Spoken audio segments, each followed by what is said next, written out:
Read, nigga, read!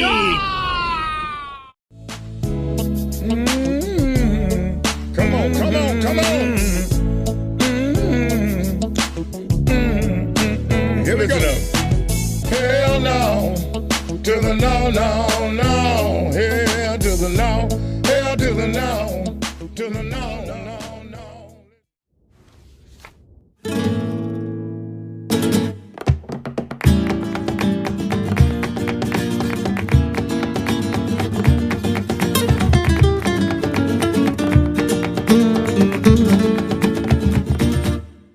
What's going on, guys? Satsuki the Savage here, and today I'm going to be reviewing Hunter x Hunter, chapter 388. Yoshihiro Togashi. This what the fuck we doing? I'm gonna need a word with you because no way. I think sometimes Togashi believes that Hunter x Hunter is a novel rather than a manga. My brother, there was walls of text, and I'm not saying I'm not willing or I can't read it. It's just like, damn. And if you're gonna have walls of text, at least give Kurapika a goddamn nose.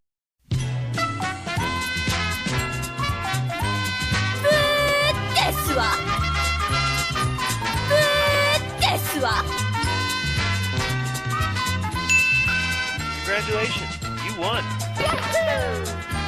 And it's funny because he did the same thing to Crollo numerous times. But getting into the chapter, surprisingly, is not much to talk about considering all that text we had to get through. And not only that, but I am busy right now, so I have to make this review as quick as possible. So we have Kurapika, who's continuing his nin lessons, and then you have Furinove and Bobby Mana, who's basically on standby to make sure everything is all right, to make sure that Kurapika isn't manipulating them or anything like that. Now, from Kurapika's teachings, we actually learned a little bit of information that I'm pretty sure we didn't know before. So we all know about the fast method of teaching one nin by forcibly opening their pores. We've seen it with Gon and Killua. We also seen it with a multitude of chimera ants. The first one being Ramon, I believe that was his name, the buddy motherfucker. Using the example of Gon and Killua, we know that Ween didn't want to teach them using this method because it's frowned upon by other nin teachers. But what we didn't know, or what I didn't know, is that this method is extremely dangerous. Now, you may say,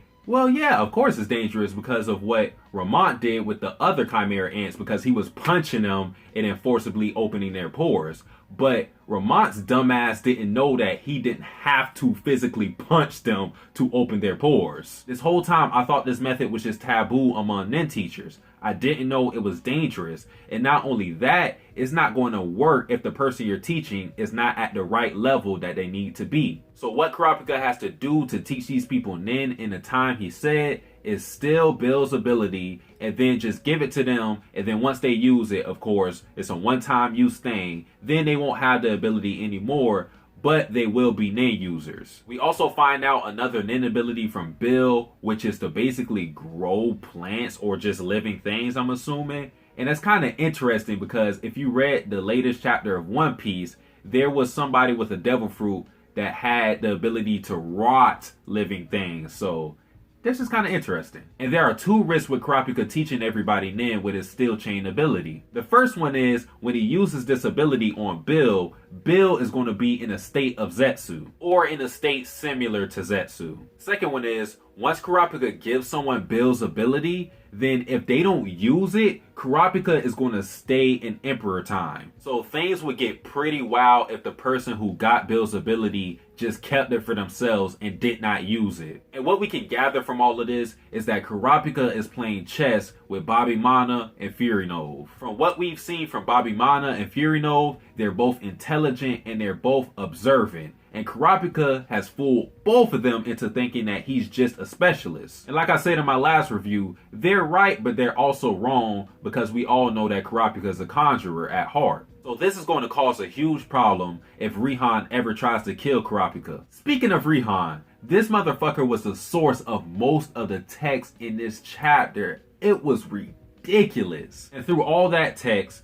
all we really learn from Rihan is that his ability works in a way where he can't get outside information, because if somebody else tries to give him information about a target of his, whether it be a prince or a bodyguard, then his Predator is much weaker. And we already knew that Predator was weak against enhancers. Emitters, I'm not too sure if we knew that already. Currently, Rihan is targeting Tubeppa, but Tubeppa's Nimbeast is cautious and won't show itself. Tubeppa herself is cautious because she's already figured out that Prince Benjamin had a hand in Sale's death. She doesn't know who did it, but she's on her way to try to figure it out. We also know that she wants to keep her alliance with Kurapika strong. We also see in the last page that Hulkingbird might be up to something again because the power surges are occurring in lesser intervals. And that was pretty much the chapter. Overall, I gotta say that this is the first chapter since we came off hiatus that I wasn't too fond of.